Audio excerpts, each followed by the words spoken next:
पालिकेत एखादी सत्ता होती. भारतीय जनता पक्षाचं प्रायोरिटी जे आहे ते आहे की एकतर रिडेव्हलपमेंटचा प्रश्न सोडवणं, कारण की मोठ्या प्रमाणात लोकांना त्रस्त झालेला गेल्या 4 वर्षात तो एक आहे.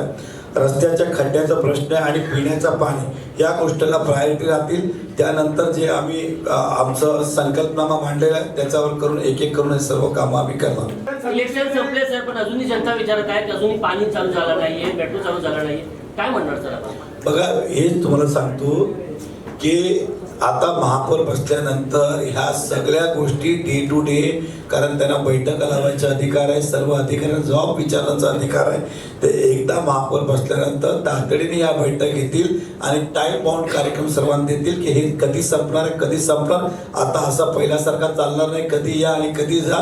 ते ऑल आर आन्सरेबल. आता ते सगळे आन्सरेबल आहेत. त्या दिशेने एकदा बॉडी बसली की या बैठका घेऊन नंतर आम्ही तुमच्या समोर येऊ की ही आमची डेडलाईन आहे, ही आमची डेडलाईन आहे. मराठी एकीकरण समितीने सांगितलंय काल की जर महापौर मराठी नाही केलं तर रस्त्यावरती रक्त सांडू.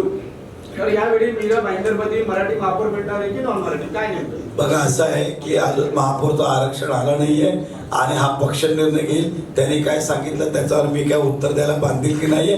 माझा पक्षाचा जो निर्णय असेल तोच महापौर बसेल.